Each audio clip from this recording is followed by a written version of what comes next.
आज के मेहमान। इस कार्यक्रम में आज के मेहमान हैं अभिनेता क्रांति प्रकाश झा। आपसे बातचीत की है जयंत पात्रिकर ने। नमस्कार श्रोताओं, विविध भारती के कार्यक्रम आज के मेहमान में आप सभी का स्वागत है। और हम स्वागत करने वाले हैं एक नए जमाने के अभिनेता का। अब मैं नए जमाने की क्यों कह रहा हूँ, ये आपको हमारी बातचीत से पता चलेगा। जी हाँ, स्वागत कीजिए क्रांति प्रकाश झा का। क्रांति जी, आपका बहुत बहुत स्वागत है। बहुत बहुत धन्यवाद। और ये स्वागत ये भी मेरे लिए बहुत स्पेशल है क्योंकि विविध भारती की तरफ से ये स्वागत किया गया है और बचपन से विविध भारती का एक बहुत बड़ा प्रभाव मेरे ऊपर रह चुका है।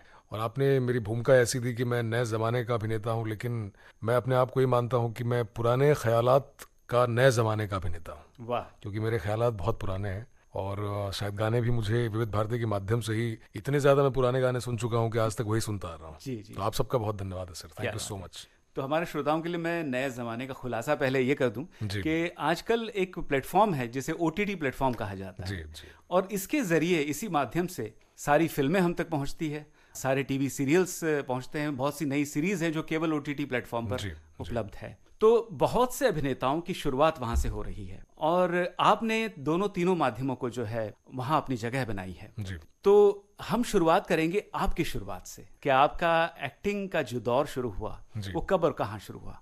सर, मैं अपनी शुरुआत मैं कहाँ से शुरू करूँ ये मैं सोच रहा हूँ। मैं बिहार से शुरू करूँ या फिर बॉम्बे आने के बाद से शुरू करूँ। मेरा ये मानना है कि हर चीज़ की एक अवधि तय है, हर चीज़ की तारीख तय है और इंसान की किस्मत तय है। मेहनत आपको खुद करनी पड़ती है और जो विकल्प होते हैं उस मेहनत के वो आपके सामने होते हैं, लेकिन रास्ता आपको खुद अख्तियार करना होता है। बिल्कुल। तो मेरे सामने भी कुछ विकल्प थे। एक विकल्प था, हर बिहारी की तरह मैंने भी UPSC दिया, जहाँ पे आप IAS IPS है। मेरा भी बड़ा सपना था IPS बनने का, क्योंकि मेरे माता पिता का सपना था।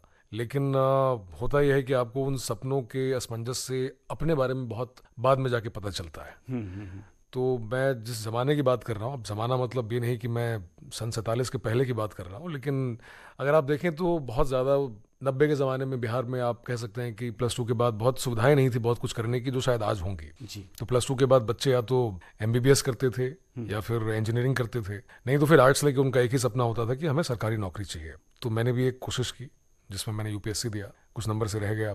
फिर मैं एक ब्रेक लेने के लिए अपने दोस्तों के पास आया, मुंबई जो ऑलरेडी यहाँ पे आ चुके थे। और आने के बाद कुछ लोग नाटक करते थे, कुछ लोग लिखते थे, तो उनके साथ में 1 महीने रहा यहाँ पे।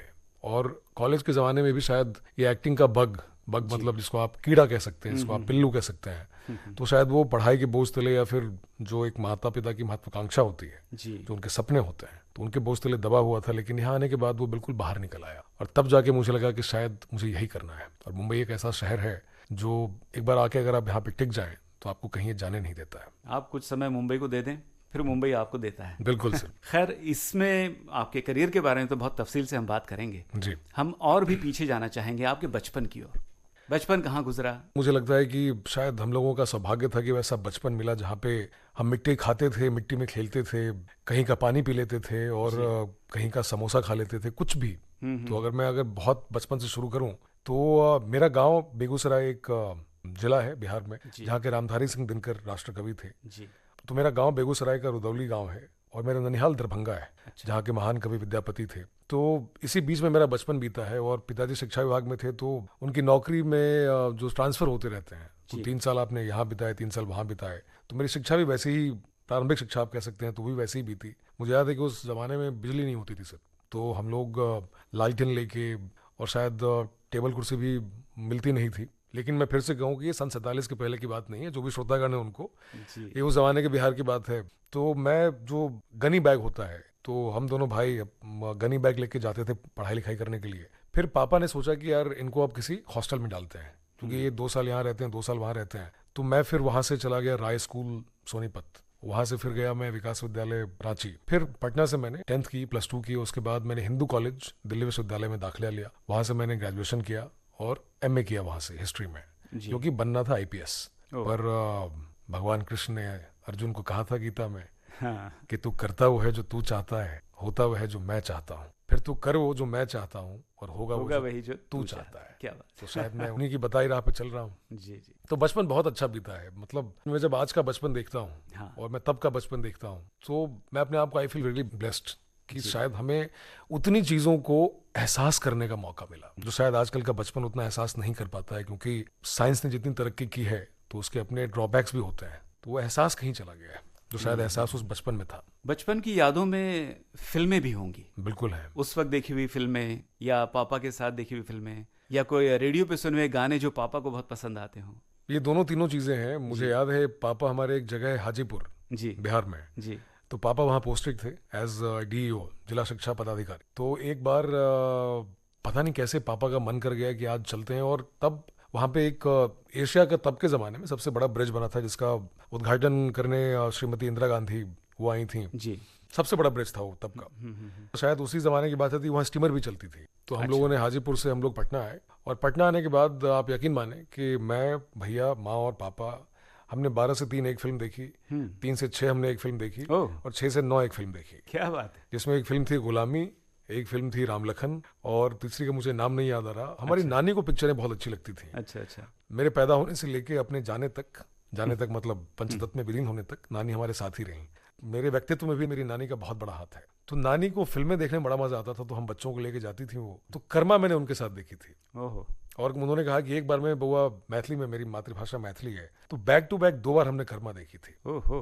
तो मेरे ख्याल से कह सकते हैं कि इसी सब की वजह से शायद मैं यहाँ पे आज हूँ। क्या बात है। तो क्रांति जी, ये जानना चाहेंगे कि बचपन में अक्सर हम किसी न किसी को अपना आइडोल मानते हैं, किसी से प्रभावित होते हैं। आप किससे प्रभावित थे? सर ऐसे तो बहुत सारे लोग हैं जिनके कुछ अंश, आप चाहे वो पढ़ाई के माध्यम से हों या फिर किसी और क्रिकेट के माध्यम से हों। तो मैं मानता हूँ कि सचिन तेंदुलकर साहब को बचपन में, क्योंकि मेरे ख्याल से एक जनरेशन है जो उनको अपना आइडल मानती होगी because of his sincerity, his hard work, जिस तरह की जिंदगी उन्होंने अपनी और उन सपनों को साकार किया। जी हाँ। लेकिन उसके पहले मैं अगर जाऊं तो मैं अपने पिता को अपना आइडल मानता हूं, क्योंकि हमारे पिता की कहानी जो है वो उस ज़माने में, जब मेरे पिता का ज़माना था, उनको पढ़ाई करने का बहुत शौक था, लेकिन क्योंकि किसान परिवार जी, और हमारे दादाजी उतने उनको मुहैया नहीं करा सकते थे, लेकिन 2 नदी क्रॉस करके वो स्कूल जाते थे पढ़ाई करने के लिए। और एक और उन्होंने एक कहानी बताई थी जहाँ पे किसी एक सभा में राष्ट्रकवि रामधारी सिंह दिनकर आए थे जी, और हमारे पिताजी की PhD भी उनके ऊपर ही हुई थी, रामधारी सिंह दिनकर जी के ऊपर। तो जब वो चले गए तो हमारे पिता उनके पदचिन्हों पर चले थे, क्योंकि जो भी लिखते थे और जो भी, उससे बहुत प्रभावित थे हमारे पिताजी। तो जो उनका पूरा कहानी जब भी मैं सुनता हूँ, और मेरी इच्छा भी है कि कभी मैं किताब भी लिखूं अपने माता पिता के ऊपर, वैसे सबके होते हैं, लेकिन मुझे लगता है कि मेरे माता पिता की कहानी शायद बाहर आनी चाहिए। हर के माता पिता ने बहुत संघर्ष किया होगा अपने बच्चों को पढ़ाने लिखाने में, एक अच्छी जिंदगी देने में, लेकिन मेरे लिए मेरे आइडल वही दोनों हैं। पिता तो अब सर्वत्र हैं, पंचतत्व में विलीन है, लेकिन माता जी हैं, तो जिनकी वजह से मेरे ख्याल से मैं बम्बई शहर में टिक पाया, और मेरे सारे सपने उन्हीं के दिए हुए हैं। ये तो सच है। हमारे पिता ने एक बहुत अच्छी बात कही थी जी माता जी के बारे में। उन्होंने कहा था कि बेटा एक टाइम आएगा जब शायद मैं नहीं रहूंगा, लेकिन आप हमेशा ध्यान रखिएगा कि सब देव देवियां एक और, ऐ माँ मेरी तू एक और। ओहो, क्या तो बात। वो बात जो है उन्होंने जब से कही, तो अब ऐसी बातें आपको जब घर में ही, तो मेरे लिए वही आइडल है। यही बातें आपको संस्कारित करती हैं, कह सकते हैं आप। क्रांति जी, बचपन की यादों में हम डूबे थे थोड़ी देर के लिए, मगर क्रांति जी अब वापस हम मुंबई आते हैं। आपका मुंबई जो आना हुआ, उसमें शुरुआत तो एक्टिंग से नहीं हुई थी, आप कुछ और कर रहे थे जी। वो क्या था? जब मैं बम्बई आया तो तब का बम्बई, अब का तो मुंबई है। अब का मुंबई जी। मेरे साथ ऐसा वाकया नहीं हुआ कि मेरे पास सोने की जगह नहीं थी और खाने को पैसे नहीं थे। दोस्त थे यहाँ पे, तो वो लोग पहले से ही रहते थे, तो मैं उनके साथ आके रहने लगा। और मैं एक ब्रेक लेने आया था बम्बई शहर में, क्योंकि UPSC में मेरा हुआ नहीं था और मैं ऑलमोस्ट डिप्रेशन में जा चुका था। साल में एग्जाम एक ही बार होता है, और इस बार नहीं हुआ तो फिर अगले साल ही। तो हमारे कुछ कमबख्त दोस्त, जो पीयूष मिश्रा जी भी कहते हैं, अच्छा, तो वो ऑलरेडी यहाँ पे थे। उन्होंने कहा कि तुम आओ और हमारे साथ रहो कुछ दिन, मन तुम्हारा भी बहलेगा। मैं आया और उनके साथ फिर मैं, अभी एक्टिंग का बग कहीं ना कहीं कॉलेज के ज़माने से ही मेरे अंदर था, ये बात मैं अब कह सकता हूँ, पर वही पढ़ाई के बोझ के नीचे वो दबा हुआ था। यहाँ आने के बाद उसको पंख लग गए, और वो जो मैंने माहौल देखा जहाँ पे हर इंसान अपनी बात किसी भी तरीके से कह रहा है, और किसी इंसान को 9 रस जीवन के जीने का अवसर मिल रहा है, तो ये मेरे लिए बहुत अद्भुत था। और उसके बाद फिर मेरी यहाँ की यात्रा शुरू हुई। तो तब लोग कहते थे कि तुम बड़े हैंडसम हो, तुम बहुत अच्छे दिखते हो, तो तुम मॉडलिंग के लिए ट्राई करो। तो मैंने कहा ठीक है, करते हैं। अच्छा। फिर उन्होंने कुछ कुछ बताया, तो मुझे याद है एक दिन में कम से कम मैं 5-7 ऑडिशंस दिया करता था। ट्रेन से मैं गोरेगांव से महालक्ष्मी जाता था, एक कपड़े पहन के। और ये अच्छा, ये संघर्ष की कहानी सबकी होती है, तो ऐसा नहीं कि मैंने कोई बहुत बड़ा काम किया है, सबने किया है जी। पर आपने मुझसे पूछा है तो मैं अपनी बात बता रहा हूँ। तो महालक्ष्मी उतर के फिर फेमस स्टूडियो है वहाँ पे, तो वहाँ जाके फिर कपड़े बदलते थे और दूसरे कपड़ों में फिर ऑडिशन दिया करते थे, एक कपड़े और रखते थे क्योंकि किसी की रिक्वायरमेंट कुछ और होगी जी। तो पूरा 5-6 घंटा वहाँ बीतता था। वहाँ से फिर थके हारे सबसे पहले नीचे जाके एक वड़ा पाव खाते थे, एनर्जी का एक मिल्क पीते थे कि एनर्जी आए, और तब घर जाते थे। तो ऐसा सिलसिला बहुत चला। तो मैंने बहुत सारे टीवी कमर्शियल्स किए जिसमें रेमंड्स कह सकते हैं, LIC जिसका मैं ब्रांड एम्बेसडर था काफ़ी सालों तक। तो तकरीबन कुछ 50-70 के आसपास मैंने टीवी कमर्शियल्स किए होंगे। फिर मैंने रैंप वॉक करता था, जो आप लैक्मे फैशन वीक वगैरह का नाम जी, वो सब। पर एक टाइम पे लगा कि यार अब इसमें उतना मज़ा नहीं आ रहा, क्योंकि मुझे जो मैं करना चाहता हूँ वो शायद वो उसकी आप कह सकते हैं कि वो आनंद की अनुभूति मेरे अंदर हो नहीं रही जी। तो फिर मैंने थिएटर करना शुरू किया। स्वानंद किरकिरे जो हमारे सीनियर हैं, जो हमारे माने हुए गीतकार हैं, खुद बहुत अच्छा गाते भी हैं और कमाल का संगीत भी देते हैं वो। हम लोगों की मुलाकात बहुत पहले से, बहुत सालों से हो रखी, दिल्ली से हो रखी है, क्योंकि दिल्ली में एक ग्रुप था एक्ट 1 जी, तो वहाँ पे वो काम करते थे और हमारे कुछ मित्र वहाँ पे। तो स्वानंद सर के साथ मैंने थिएटर करना शुरू किया, फिर मज़ा आने लगा। तो मैंने कहा यार ये जो है ना, ये चीज़ करके और अपने आप को कैसे निखारा जाए, क्योंकि भाई जब मौका आए और उस मौके पे आप तैयार नहीं हो तो इससे बेहतर है कि आप अपने ऊपर काम करते रहो। और आप यकीन मानिए सर, एक अभिनेता के जीवन में ज़्यादा वक्त इंतज़ार करने में बीतता है, चाहे वो अच्छे शॉट के लिए हो, अच्छी कहानी के लिए हो, अच्छे फिल्म के लिए हो, तो हमेशा इंतज़ार में रहता है। योर शॉट इज़ रेडी, आप वैनिटी से बाहर निकलते हैं, आप जाते हैं। तो एक अभिनेता का जीवन मुझे लगता है कि हमेशा एक इंतज़ार है, एक अच्छे शॉट के लिए, एक अच्छी कहानी के लिए। तो मेरे साथ भी कुछ ऐसा ही हुआ। लेकिन कुल मिला के बात यही है कि वो इंतज़ार आज भी मैं इसीलिए करता हूँ क्योंकि इसमें बहुत मज़ा आता है। और ज़िंदगी में मुझे ऐसा लगता है कि अगर जहाँ मज़ा नहीं है वहाँ सज़ा है। बिल्कुल सही कहा आपने। क्रांति जी, मॉडलिंग करते करते आप एक्टिंग की ओर मुड़े और दरवाज़ा खुला, एक राह रोशन हुई कहेंगे, और एक्टिंग की शुरुआत हुई। मगर उससे पहले आपकी चूंकि पहली फिल्म जो है वो भोजपुरी फिल्म है जी, तो वो क्या सिलसिला था? भोजपुरी फिल्म चूंकि बिहार में और उत्तर प्रदेश में ज़्यादा देखी जाती है जी, ये फिल्म आप तक कैसे आई? सर, कोई भी फिल्म मुझे लगता है किसी भी कलाकार तक शायद डेस्टिनी लेके जाती है। आपने कई ऐसे वाक़े सुने होंगे जहाँ पे कोई कलाकार, एक फिल्म उसके पास गई लेकिन उसने मना कर दी जी, तो वो फिल्म किसी और के पास चली गई। बाद में जिसने मना किया उसको जीवन में बड़ा अफसोस हुआ कि यार काश मैं फिल्म कर लेता, क्योंकि वो फिल्म बहुत लोकप्रिय हुई। ऐसा कई बार हुआ है। कई बार ऐसा हुआ है। तो शायद मेरे साथ भी ऐसा हुआ। कोई एक कलाकार थे जिन्होंने मना कर दिया था। और फिल्म के जो निर्देशक नितिन चंद्रा और फिल्म की जो निर्मात्री थी नीतू चंद्रा जी, वो खुद भी एक बहुत बेहतरीन अभिनेत्री हैं, तो वो भी पटना की हैं। तो कहीं ना कहीं एक जुड़ाव हम लोगों का हमेशा से ही रहा। और हमें सर बड़ा खराब लगता था कि यार बिहार और यूपी के लोगों को एक टाइप कास्ट तरीके से दिखाया जाता है। आज भी अगर आप देखेंगे जुहू जाके या कहीं भी जहाँ भोजपुरी फिल्मों के पोस्टर लगते हैं तो एक आदमी बंदूक लेके खड़ा है, एक आदमी के खून यहाँ से निकल रहा है और बहुत आप कह सकते हैं अश्लील तरीके से। वो हमें बड़ा खराब लगता था कि कोई हम बिहारियों को हमारे जैसा क्यों नहीं दिखाता। और एक कैरिकेचरिश जो तरीका बिहारियों के लिए अपनाया गया है या फिर यूपी वालों के लिए कि हमेशा ये ऐसे ही रहते होंगे, पर कोई भी मेरे ऐसा बिहारी किसी को दिखता नहीं था। तो ये चीज़ हम लोगों को, और युवा लोग तो हम लोगों को बड़ा ये बहुत अपमानित महसूस करते थे। तो नितिन सर ने एक फिर कहानी लिखी जिसका नाम था देसवा। देसवा मतलब देश। तो देसवा इसलिए क्योंकि कहानी देश की कहानी थी। और हम लोगों ने, आप यकीन करें सर, कि आज से तकरीबन 8 साल पहले बिहार में जाके हमने फिल्म शूट की है। अच्छा, बिहार के साथ एक ये भी त्रासदी है कि बिहार को लोग कान से देखते हैं, आँख से नहीं देखते हैं। अच्छा, आपने भी सुना होगा, शायद कान से सुना होगा, कभी जाके वहाँ पे देखा नहीं होगा कि बिहार कितना खूबसूरत है और बिहार के लोग कितने खूबसूरत हैं। कहानियाँ वहाँ से वही बाहर निकलती हैं कि किसी के हाथ में ये है, किसी ने किसी को कट्टा चला दिया, गोली मार दी, गालियाँ। तो लेकिन वहाँ भी एक बहुत, क्या आप देखें तो मगध, जो कह सकते हैं कि मगध एम्पायर वहीं से शुरू हुआ था। बहरहाल, तो आपने जो सवाल किया वहाँ आता हूँ वापस। तो देसवा इसलिए कि मैंने, क्योंकि मेरे अंदर भी वो जज्बा था कि यार एक अच्छी फिल्म बनाएंगे, एक ऐसी फिल्म बनाएंगे जो जितने भी बिहार यूपी के लोग हैं वो गर्व से कह सकें कि यार ये बहुत अच्छी फिल्म है, पारिवारिक फिल्म है। और एक भोजपुरी सिनेमा का दौर था जहाँ पे लता जी ने गाने गाए हैं, नासिर हुसैन साहब ने गंगा मैया तोरे पेरी चढ़े बो, मुकेश साहब ने गाने गाए हैं, मोहम्मद रफ़ी साहब ने गाने गाए हैं। तो एक बहुत ही स्वर्णिम दौर था उसका। वो बीच में कहीं ना कहीं जिस तरह के भी काम होते गए, तो उस काम की वजह से हमें वो टाइपकास्ट जो है वो ब्रेक करना था। बिगड़ी हुई इमेज को सुधारने का, संवारने का काम इस फिल्म ने किया। और ये भी बात है कि भाषा का सम्मान, अगर अपनी मातृभाषा का सम्मान अगर हम नहीं करेंगे तो बाहर वाले तो करने से रहेगा। तो इसीलिए पहले भोजपुरी में बनाई जो उनकी मातृभाषा थी, नीतू और नितिन की। उसके बाद फिर हमने एक और फिल्म बनाई, मिथिला मखान, जो मेरी मातृभाषा में है, मैथिली में। मैथिली, उस फिल्म के बारे में थोड़ा बताइए। तो उसका भी वही उद्देश्य यही था कि भोजपुरी में बन गया, अब क्या किया जाए, जो कि बिहार में सिर्फ 5 भाषाएं हैं। जी हाँ, भोजपुरी है, मैथिली है, मगही है, अंगिका और बज्जिका है। अच्छा। तो अंगिका बज्जिका मैथिली से ही ली गई हैं। तो हमने कहा कि अब भोजपुरी में बनी तो सर एक मैथिली में बनाते हैं फिल्म। अच्छी फिल्म बनी, लोगों ने बहुत सराहा।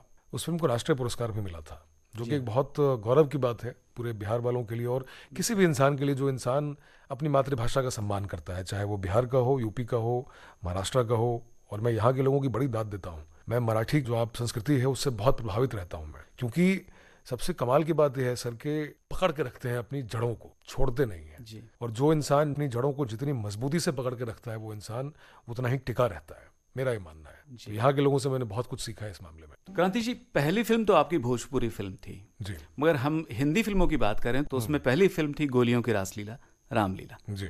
ये फिल्म कैसे मिली आपको? ये जनरली जो आजकल एक दौर आया है कास्टिंग डायरेक्टर्स का जी। तो उनमें से फ़ोन आया था हमारे पास और उन्होंने कहा कि हम आपका ऑडिशन करना चाहते हैं।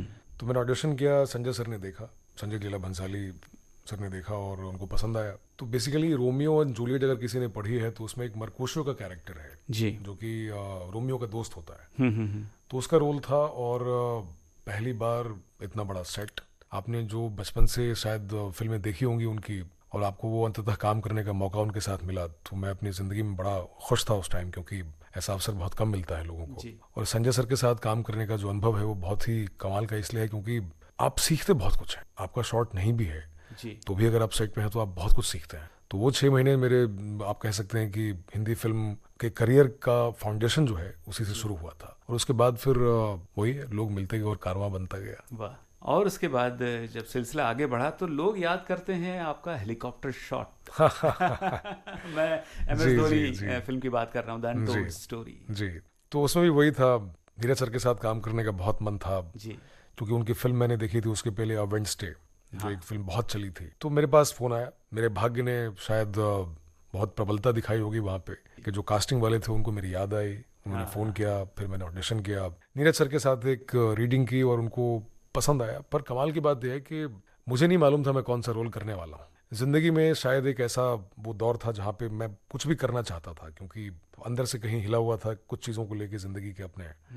तो मेरा मन था कि मैं शहर के बाहर जाऊँ और 1-2 महीने के लिए मैं कहीं बाहर रह जाऊँ, तो शायद भगवान सुन लेते हैं। तो उन्होंने हमारी सुनी और मुझे मालूम नहीं था कि कौन सा रोल मुझे मिलने वाला है। I just wanted to do the part. तो फिर रांची गए और रांची जाने के बाद मुझे मालूम चला कि जो माही के जो मित्र थे संतोष लाल, उनका रोल है जिन्होंने उनको हेलीकॉप्टर शॉट सिखाया था। तो मैं कह सकता हूँ सर ये एक सौभाग्य की बात थी और मेरा कुछ नहीं है तो दिया ऊपर वाले का है। मैंने मेहनत बहुत की क्योंकि नीरज सर ने बहुत मेहनत करवाई और लोगों को बड़ा पसंद आया। और आप क्रिकेट खेलते रहे हैं? खेलता रहा हूँ। हिंदुस्तान में कौन क्रिकेट बचपन में नहीं खेलता था। और जब मैंने सचिन, उस हेलीकॉप्टर शॉट की आपको प्रैक्टिस तो करनी पड़ी होगी। 2 महीने यहाँ कम से कम हमने 15-20 दिन यहाँ पे, मैं घर में भी मैंने सिर्फ टांगी हुई थी टेनिस बॉल, क्योंकि क्या है कि वो जब तक स्टैंस आपका सही नहीं आएगा तब तक वो शॉट फिर बहुत अजीब सा और ख़राब दिखेगा। तो नीरज सर का भी वही मानना था। और वहाँ पे जाके जो कोच थे जिन्होंने धोनी साहब को भी, मिस्टर बैनर्जी, उन्होंने सिखाया था, तो उनसे भी कुछ 7-10 दिनों की ट्रेनिंग की थी और फिर एक पूरी रात हमने इसकी शूटिंग की थी, पूरी रात, और लोगों को बड़ा पसंद आया। यानी देखने वाले फिल्म को देख करके बड़ी आसानी से अपना रिएक्शन दे देते हैं जी, लेकिन अब आप जो कह रहे हैं कि एक सीन के लिए आपको 2 महीने लगातार प्रैक्टिस करनी पड़ी। बड़ी मेहनत का काम है फिल्म बनाना। बहुत मेहनत का काम है जी। जिन लोगों को लगता है कि ये बड़ा आसान काम है, अब क्या है सर के सबकी अपनी राय है। कोई आदमी अगर पैसे देख के जा रहा है देखने तो उसका भी पूरा अधिकार है, प्रजातंत्र है कि उसको या तो स्वीकार करे या उसको खारिज करते हैं जी। लेकिन मेहनत बहुत जाती है। खराब फिल्म बनाने में भी इंसान की उतनी ही मेहनत जाती है जितनी अच्छी फिल्म बनाने में, मेरा ऐसा मानना है। जी। पर जनता जनार्दन है, जो जनता कहती है वही, क्योंकि वो लोग सिरमौर हैं, वो सब जानते हैं। बिल्कुल। क्रांति जी, आपके फिल्मों की हम जो बात कर रहे थे, इसमें एक और फिल्म आई आगे, बाटला हाउस। जी, 2019 की बात है जी। ये कैसे बनी बात इस फिल्म की? वहाँ से फ़ोन आया था जी। और मैं गया निखिल आडवाणी सर से मिलने के लिए। हाँ हाँ तो मुझे इंटरेस्टिंग इसलिए भी लगा क्योंकि बिल्कुल अलग था, वैसा कुछ काम मैंने कभी किया नहीं था। हाँ। और एक अभिनेता जो होता है वो अभिनय के 9 रसों के इर्द गिर्द ही अपनी ज़िंदगी देखता है, सोचता है और समझता है। यस। तो उसमें जो रस था वो इसके पहले मैंने किया नहीं था, तो मेरे लिए वो बहुत उत्सुकता भी थी और मैं बहुत एक्साइटेड भी था कि यार ये वाला काम तो करेंगे। बाटला हाउस ऐसे ही हुई और वो करने में मुझे बहुत मज़ा आया क्योंकि मेरे नकली दांत थे उसमें लगे हुए। अगर आपने फिल्म देखी होगी तो मैं पहचान में नहीं आऊँगा, और एक अभिनेता के लिए बहुत ये कमाल की बात होती है कि वो पहचान में नहीं आए, कह रहे ये तो वही आदमी है। तो उसमें ऐसा ही था और लोगों को बड़ा पसंद आया मेरा काम, क्योंकि उसमें जॉन अब्राहम को सपने आते रहते हैं मेरे, तो जब भी मैं आता हूँ तो जॉन साहब हिल जाते हैं मेरा कैरेक्टर आदिल नाम का था उसमें जी। तो बाटला हाउस ऐसे हुई और निखिल सर के साथ काम करने का मौका मिला। उससे पहले क्रांति जी आपने एक टेलीविजन सीरीज की थी स्टोरीज बाय रविंद्रनाथ टैगोर जी, और इनमें से 2 कहानियों में आपने किरदार निभाए जी। क्या फ़र्क महसूस करते हैं टेलीविज़न के लिए सीरीज़ में काम करना, फिल्म के लिए फीचर फिल्म में कोई एक पात्र कोई भूमिका अदा करना, इसमें क्या फ़र्क होता है, कितना फ़र्क होता है? सर किसी भी अभिनेता के लिए कोई अभिनेता ये सोच के अभिनय नहीं करता कि टीवी है तो मैं कम करूंगा, फिल्म है तो मैं ज़्यादा करूंगा, या फिल्म है तो मैं कम करूंगा, टीवी है तो मैं ज़्यादा करूंगा। अभिनेता अपना अभिनय करता है, शिद्दत से करता है। हाँ।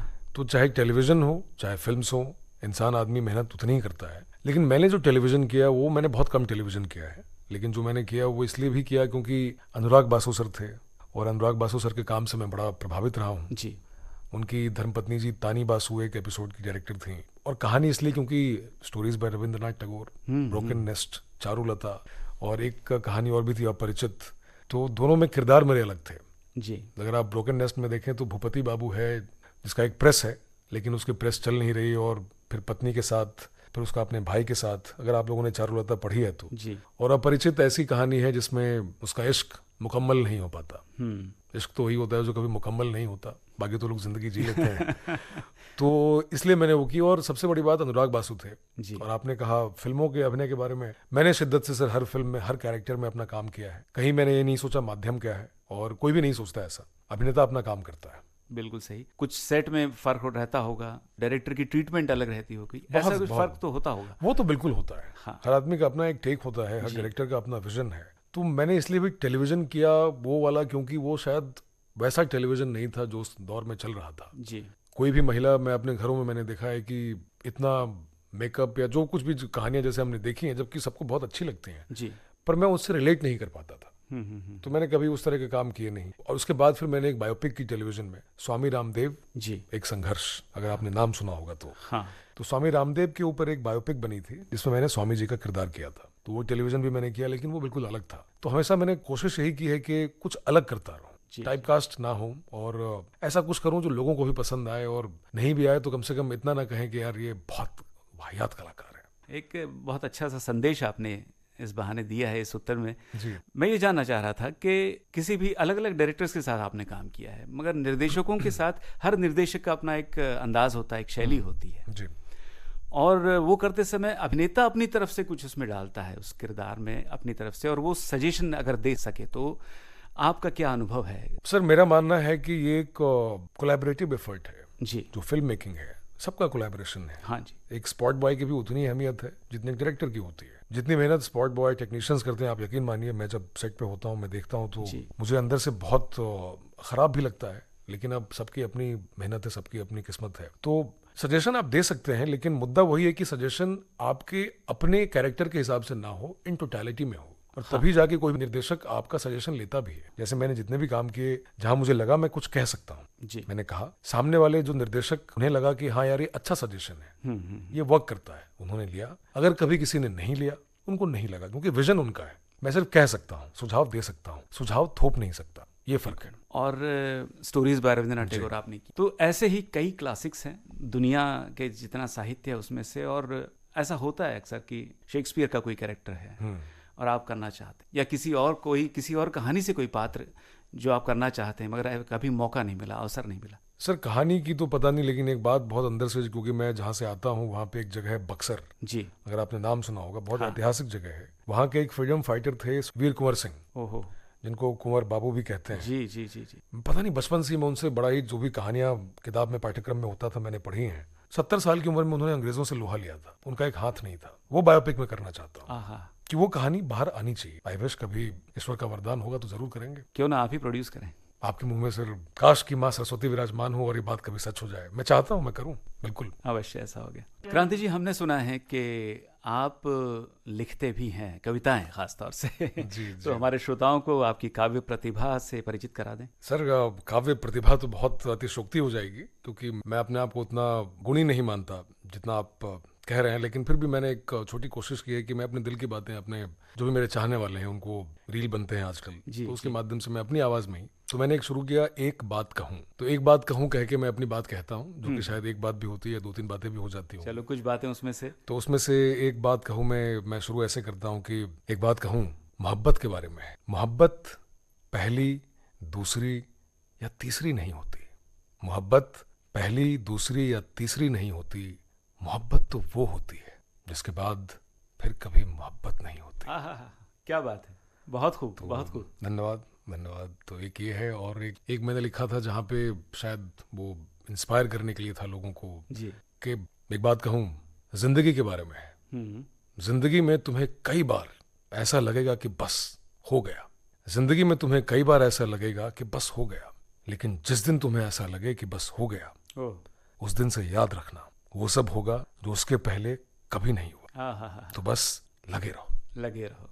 क्या बात है। तो ऐसे कुछ कुछ बातें लिखता रहता हूँ, पर हाँ, काव्य प्रतिभा नहीं कहेंगे इसको, लेकिन बहुत प्रेरक बात लिखी है आपने। जिस तरह की जिंदगी हम लोग जीते हैं, खासकर ये हिंदी फिल्म उद्योग जो है, तो एक आप कह लें कोई भी इंसान किसी भी उद्योग में हो तो एक स्ट्रेस, एक प्रेशर तो मुझे लगता है। और मेरा हमेशा मानना है कि अगर मैं अपनी एक दो बातों से किसी एक इंसान की जिंदगी थोड़ी सी भी मैं अच्छी कर सकता हूँ, उसको एक सेकंड के लिए भी अच्छा लगता है कि यार अच्छी बात कही है, तो मुझे लगता है कि मेरा जीवन सार्थक हुआ है। क्या बात। इसीलिए मैं इस तरह की हरकतें करता हूँ, क्योंकि कहा यह जाता है कि हरकत में बरकत है। वाह वाह। तो आपके अभिनय के बारे में बरकत वाली जो बातें और आगे बढ़ी जी, उसकी बात करते हैं जी। और चूंकि पिछले 2 सालों में एक नया माध्यम, एक नया मीडियम जिसे OTT के नाम से जाना जाता है जी, उसमें आपको जो मौका मिला और उसमें कुछ सीरीज आपकी बहुत लोकप्रिय हुई, बहुत पॉपुलर हुई, इसमें एक नाम है रक्तांचल। जी, जी। उसके बारे में हमें बताइए। आप यकीन माने सर, तो मुझे ऐसा लगता है कि ये जो नया माध्यम बना है जी, वो शायद मेरे लिए ही बना था, क्योंकि मैं ऐसा रोल करना चाहता था। रक्तांचल में जो विजय सिंह का मेरा किरदार है जी, लेकिन ना मुझे वो टेलीविजन में मिला था, ना ही फिल्मों में मिला था, वो मिला OTT पे। वो दौर भी ऐसा था, कोरोना काल में सब लोग अपने घरों में थे जी, और फिर उनको कुछ ऐसा देखने को मिला जो शायद विजय सिंह की कहानी से वो लोग बहुत अपने आप को जोड़ पाए, क्योंकि वही एक कहानी पूर्वांचल की है। वहां से एक इंसान को कैसे सिस्टम में इतना ज्यादा दबा रखा है कि फिर एक दिन वो फटता है ज्वालामुखी की तरह। जी, तो शायद लोगों को बहुत अच्छी लगी वो, और उसका जो स्क्रीन टाइम है वो 1 बिलियन से भी ऊपर है। जी, तो वो कह सकते हैं। तो मैं मानता हूँ कि ये सब माता पिता का आशीर्वाद है और ईश्वर का आशीर्वाद है, क्योंकि आपको चलते रहना है। स्वामी रामदेव करते हुए एक वक्त मैंने बहुत अच्छी बात उनसे सीखी। संस्कृत में सर एक कहा जाता है चरय वैती, इसका मतलब है चलते रहें, निरंतर चलते रहें। यही अपने हाथ में है और कुछ अपने हाथ में नहीं है। भविष्य के बारे में, अपनी योजनाओं के बारे में आप बताइए, क्या करना चाहते हैं आगे, क्या प्लानिंग्स हैं आपके? सर प्लानिंग मैंने कभी नहीं की। अच्छा। मैं कभी प्लान नहीं करता, क्योंकि मुझे लगता है कि जो ऊपर वाले का प्लान है वो सबसे अच्छा प्लान है। वाह। तो मैं बस जो जिंदगी दी गई है उसको जीने की कोशिश करता हूँ, जैसे आ रही है जिंदगी उसके साथ आगे। नदियाँ चले रे धारा, तुझको चलना होगा। क्या बात। जीवन कहीं भी ठहरता नहीं है, तू न चलेगा तो चल देंगी राह। तो राह भी देने वाले ऊपर वाले हैं, राह बनाएंगे भी वही, दिखाएंगे भी वही। आपको चलना है, उतनी मेहनत आपको करनी पड़ेगी। तो प्लानिंग कुछ नहीं है। एक चीज जरूर करना चाहता हूँ कि अपने माध्यम से समाज कह लें, आसपास के लोग कह लें जी, तो मैं अगर 4 लोगों का जीवन भी सुधार सकता हूँ, मैं नहीं, ये मेरा मैं नहीं है, ये माध्यम ईश्वर का दिया हुआ है, तो मैं अपने जीवन को सार्थक मानूंगा। और काम करना चाहता हूँ इतना अच्छा कि लोगों को अच्छा लगे, और कभी शायद जब मैं ना रहूं तो लोग कह सकें कि यार एक अच्छा इंसान था, एक अच्छा कलाकार था, आज हमारे बीच नहीं है। क्या बात है। क्रांति जी, आपका बहुत बहुत शुक्रिया, आप यहाँ आए और हमसे बातचीत की और अपने बारे में, आपकी फिल्मों के बारे में हमारे श्रोताओं से रूबरू हुए, उन्हें बताया। आपका बहुत शुक्रिया। मेरी तरफ से आप सबको बहुत धन्यवाद है विविध भारती ऑल इंडिया रेडियो का, कि मुझे अपना बचपन जीने का उन्होंने एक अवसर दिया अपने माध्यम से, आपके माध्यम से, क्योंकि मैं बहुत नॉस्टैल्जिक हो गया हूँ अभी इस वक्त यहाँ पे आके। तो बहुत बहुत धन्यवाद मुझे बुलाने के लिए। अभिनेता क्रांति प्रकाश झा से जयंत पात्रिकर की ये बातचीत अभी आपने सुनी। रिकॉर्डिंग इंजीनियर थे विनायक तड़वलकर, प्रस्तुतकर्ता जुबेर खान।